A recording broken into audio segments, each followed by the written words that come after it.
पहले गांव में क्या था, बीमारी कम थी, अब ज़्यादा बढ़ती जा रही है, क्योंकि हम गेहूं पे भी वो कर रहे हैं स्प्रे। हम किसानों को ये देते हैं एडवाइस, अगर आप उस पर स्प्रे ना करो तो जो तुम्हारा गेहूं है वो रहेगा ऑर्गेनिक। मान ली डीएपी की कीमत 1350 है, किसान उसे ले रहा है 1400 का बोरा ले रहा है, 1500 बोरा ले रहा है। फर्टिलाइजर है यूरिया, उसकी जो प्लांटिंग है वो मतलब बंद हो गई है।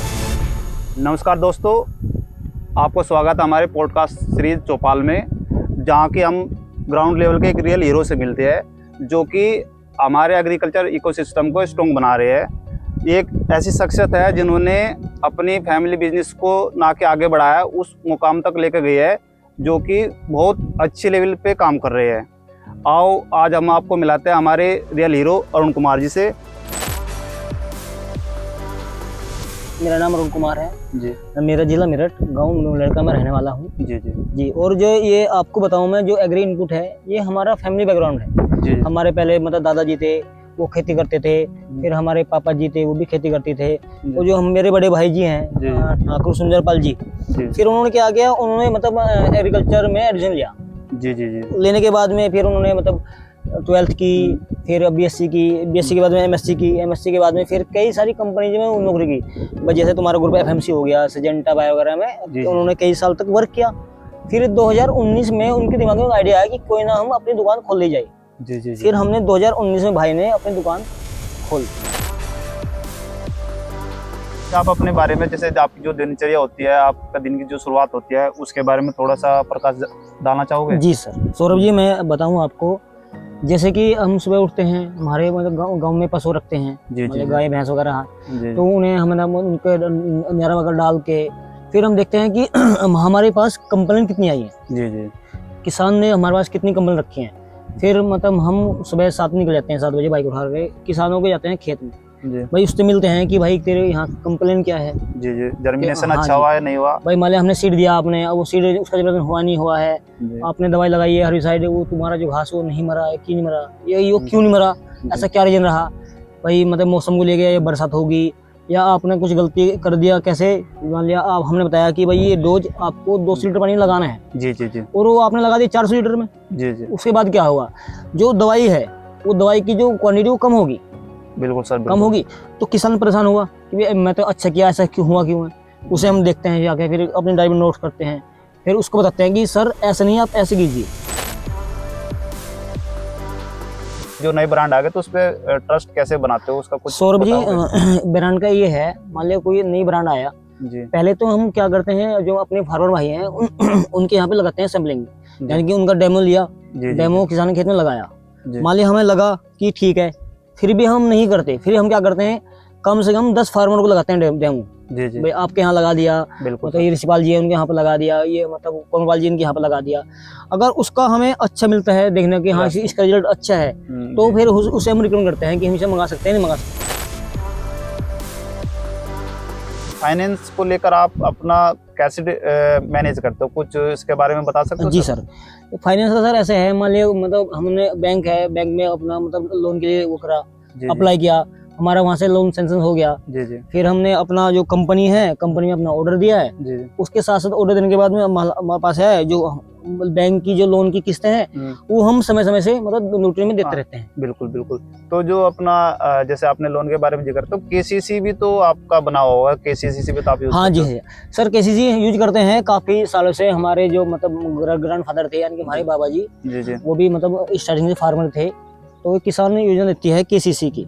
उसमें हमारा क्या रहता है, अब मान लिया आपके किसान के पास यानी कि 2 एकड़ जमीन है जी, उसके आप लगा लो समथिंग, बट 2 एकड़ के आसपास किसान मतलब सॉरी गवर्नमेंट आपको 2 लाख को करवाएगी प्रोवाइड।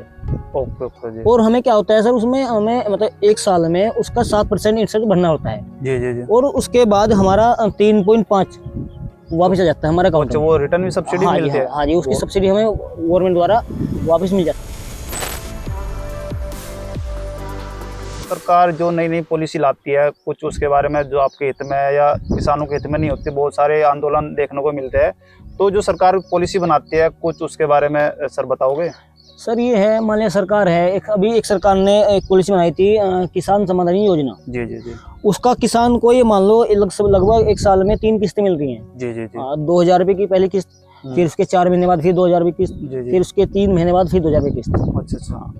जो तो सरकार की कुछ पॉलिसी, ये सम्मान निधि के बारे में आपने बताया, तो कुछ फर्टिलाइजर वगैरह को लेकर भी कुछ बनी होती होगी। सर ये है फर्टिलाइजर वगैरह, ये है कि मतलब किसान थोड़ा परेशानी रहता है। जो मान लिया अब किसान को जरूरत है, किसान को गन्ना बोना है, जी जी, और हमारा मैन पर डीएपी, जी जी, वो टाइम पे किसान को डीएपी नहीं मिल पा रही है। जी जी, अगर मिल रही है तो कोई स्टॉक कर लेता है। मान लिया अब महंगे से महंगे दाम में खरीद रहा है, मान लिया डीएपी की कीमत 1350 है जी, गवर्नमेंट रेट, जी जी, और किसान उसे ले रहा है 1400 का बोरा ले रहा है, 1500 बोरा ले रहा है, तो ये दिक्कत चलती आ रही है। ऐसे ही उसका है यूरिया का, जी जी, मान लिया यूरिया की आज चाहनी है किसान को, जी। फिर भी टाइम पे दिक्कतें आ रही हैं, नहीं मिल पा रहा है टाइम। अच्छा अच्छा। सर जैसे आपने बताया अभी गन्ने का जिक्र किया, तो अपनी जो मेरिट बेल्ट है, तो मेरिट बेल्ट में कौन कौन सी क्रॉप या कौन कौन सी फसल होती है सर, इसके बारे में थोड़ा सा हमें जी सर, गाइड कीजिए। मैं आपको बता दूं, जी। मेरे यहाँ पे मेरा बेला है सर, सबसे ज्यादा जो मेरे यहाँ होता है गन्ना। जी जी। तो गन्ने में जो अपनी जो फसल होती है उसमें क्या क्या समस्या देखने को मिलती है, और आप उसको कैसे टैकल करते हो, जर्मिनेशन को लेकर या फिर उसको इंसेक्टिसाइड आता है तो उसमें क्या क्या अपना जो रहता है वो। सर देखिए, गन्ना में बड़ी दिक्कतें आती हैं। जी जी, एक आप मान लो स्टार्टिंग में हमने आपको गन्ना लगा दिया, जी उसमें आता है तुम्हारे यहाँ बोलते हैं कनसुआ। जी, जी पहला पानी दिया आपने बिल्कुल तो सर। उसमें तुरंत कनसुआ आना चालू हो गया, जी जी, ठीक है ना। तो उसमें हम एक आता है टेक्निकल CTPR, जिसे हम बोलते हैं किसान की भाषा में बोलते हैं कोरोजन। कोरोजन। तो उस किसान पे हम कहते हैं उसको करता है वो ड्रिंचिंग, जी जी जी, टंकी से ले लिया हाथोड़ी से, बिल्कुल उसका हम ऐसे पौधे की जड़ में ड्रिंचिंग कराते हैं, जी जी, तो वो समस्या किसान की उससे दूर हो जाती है। बिल्कुल। फिर सर क्या होता है, फिर उसके 1 महीने बाद फिर हमारी समस्या आती है चोटी भेदक या टोप वगैरह इनकी आती है। जी, फिर उसमें अपना जो अपने टेक्निकल है, मान लिया परफनाफोस है, हम्म, क्लोरोफाइफोस है, बिल्कुल इनका सर। छिड़काव करा देते हैं जी टाइम टू टाइम। जी। और गन्ने के अलावा सर जो हमारे जो मेरिट बेल्ट है, गन्ने के अलावा भी तो हमारी जो फसल है उनके बारे में सर। हाँ सर, एक फसल और मैं कहना चाहूँगा, एक फसल हमारे यहाँ सरसों है। जी जी, सरसों भी हमारे यहाँ पे अच्छा उत्पादन होता है, सरसों का। सरसों का जी। तो गन्ना बेल्ट जो मेरठ में, गन्ना बेल्ट के साथ साथ में सरसों भी होते हैं, सरसों के अलावा गेहूं भी देखने को मिल रहा गेहूँ है। भी देखने को मिलता है काफी मात्रा जी में। जी। और पशु चारा के लिए कौन कौन सी मुख्य फसल होती है जैसे। सर ये अगर आपको बताता चलूँ मैं, पशु चारा के लिए आप यहाँ से ज्वार ले लो, जी मक्का लगाते हैं, जी, जी जी, और तुम्हारी एक जई आती है, एक पहले होती है सर बरसीम। जी जी, जी अब आप नहीं जानते होगे, जी, एक पहले गांव में होती थी सर, वो होती थी बरसीम। जी जी, बरसीम हम मतलब क्या देते हैं, किसान लोग उस बरसीम को काट करके पशुओं को खिलाते थे। जी जी, जी। सबसे बड़ा जो चैलेंज होता है किसानों को, वो क्या फेस करता है। सबसे बड़ा जो इफेक्ट है सर, वो है फार्मर का मौसम। जी जी, मौसम का इतना इफेक्ट है, मान लिया आज हमारी जैसे यानी ये फसल है, गेहूं है, जी जी, और गेहूं की फसल हमारी पक तैयार होगी। तैयार होने के बाद में क्या हुआ, ओलावृष्टि हुई। जी जी, ओलावृष्टि होने के बाद जो उसकी बालियां थी उन पर भारी नुकसान हुआ, जी जी, और उससे किसान इतना परेशान हो जाता है कि सब कुछ उसका तो नष्ट हो गया। लेकिन अभी इसमें क्या है, कुछ हमारी गवर्नमेंट है, गवर्नमेंट इसमें अभी वो सब्सिडी वो करी है अलाउड, कि मान लिया किस किसान का कितना नुकसान हुआ है, हम इसे क्या दे सकते हैं, क्या नहीं दे सकते हैं। जी जी, और दूसरी बात ये है, मान लिया आज आपने मतलब स्प्रे करी, मतलब घास की, जैसे ये घास है, जी आपने इसकी वो करी स्प्रे, तुरंत आपकी मतलब बरसात होगी, बरसात तो हो। जो किसान का पैसा लगा, उसकी मेहनत लगी, वो सब कुछ बेकार हो गया। तो सबसे जो बड़ा चैलेंज रहता है वो सबसे सर मौसम के ऊपर डिपेंड डिपेंड करता है। गन्ने में जो मोस्टली जो फसल में जो रोग आ रहा है उसके कुछ बारे में बताना चाहोगे। हाँ जी सर, मैं आपको बताऊँ सौरभ जी, जैसे ये है जी, इसे हम बोलते हैं टॉप बोरर। जी जी, जी ये सुंडी सर आती है, और आने के बाद में अगर मतलब पहले क्या आता है, पहले आती है तितलियां। जी जी, तितलियां अपना अंडा छोड़ देती हैं पत्ती के, ये यहाँ पे अपना वो अंडा छोड़ती हैं। जी जी, अंडा छोड़ने के बाद में कम से कम 8-10 दिन बाद उसकी सुंडी अंदर तैयार हुई, और वो अंदर धीरे धीरे घुस गई। जी, अगर किसान ने समय पर दवाई लगा दी जी जी, तो मतलब ठीक है, अगर किसान समय पर दवाई नहीं लगा पाता तो फिर वो मर नहीं पाती। अब मान लीजिए जैसे ये पौधा है, इसमें किसान ने समय से दवाई लगाई तो देखो ये मर गई, तो अब इसका कोई नुकसान इस पौधे पे, प्लांटिंग पे नहीं है। बिल्कुल सर।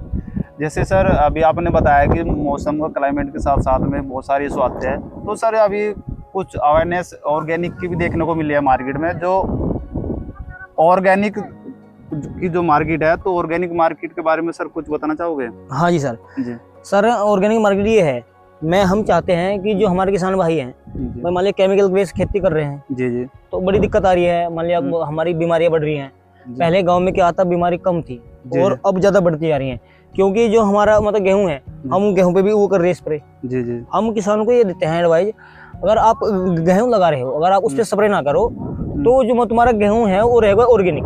जी जी, खाने में टेस्ट रहेगा, बीमारी भी नहीं आएंगी। जो हमारा फ्यूचर है एग्री रिटेल बिजनेस का, वो कैसा फ्यूचर आप देखते हो आने वाले समय में? सर इसके बारे में कुछ प्रकाश डालिए। जी हाँ सर, सौरभ जी मैं उसके बारे में आपको बताना चाहूँगा।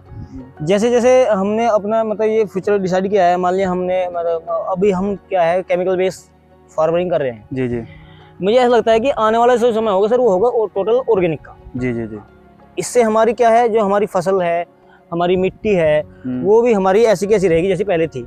जी जी जी जी सर। तो पहले के समय बहुत कम यूज करते थे सर पहले क्या था, अब से ये मान लो कि गांव में 20 साल पहले जी जी, कोई दवाई नहीं थी, कोई दुकान नहीं थी, कंपनी से बहुत कम थी। पहले क्या आता था, किसान ने उलिया यूरिया और सिर्फ एक गन्ने की फसल में एक बार डाल दिया। जी जी, वो भी यानी कि अब मार्च के आसपास डाल दिया और उससे ही अच्छी फसल हो जाती थी। जी, अब क्या हो गया, अगर किसान मतलब केमिकल नहीं लगाएगा यानी कि दवाइयाँ नहीं लगाएगा तो उसकी फसल नहीं होगी। बिल्कुल बिल्कुल सर। सर जैसे अभी वॉर चला हुआ है, तो वॉर चलने की जो खबरें आ रही है कंटिन्यूसली, बहुत सारी समस्या को फेस करना पड़ रहा है बहुत सारे सेक्टर में। जैसे अभी हमारा एग्रीकल्चर सेक्टर होगा, तो एग्रीकल्चर सेक्टर में वॉर का क्या इम्पैक्ट पड़ रहा है सर? हाँ सौरभ जी, मैं आपको बताना चाहूँगा, जो एग्रीकल्चर का हमारा डिपार्टमेंट सेक्टर है, इसमें जो आपका ये अभी चल रहा है वॉर वगैरह, तो उसमें क्या है, जो हमारे रेट हैं, मान लिया हमें अभी क्या हुआ, हमारे मतलब 10 से 15% रेट हमें मतलब देखने को फालतू मिले। अच्छा, एक्स्ट्रा रेट बढ़ गई। एक्स्ट्रा रेट बढ़ गई, यानी कि इसका मतलब जो कच्चा माल आगे से आ रहा है वो थोड़ा सा कॉस्टली हो गया, और वो आपको जो लैंडिंग पड़ रही है वो थोड़ी सी। और इसके साथ सर मान लिया मतलब फर्टिलाइजर है, नाइट्रोजन वगैरह, यानी कि जो नाइट्रोजन है यूरिया, उसकी जो प्लांटिंग है वो मतलब बंद हो गई है। किसान परेशान है बिना मतलब यूरिया के। बहुत बहुत धन्यवाद अरुण कुमार जी, आपका वैल्यूबल इंसाइट देने के लिए, और मिलते हैं नेक्स्ट स्टोरी के साथ में।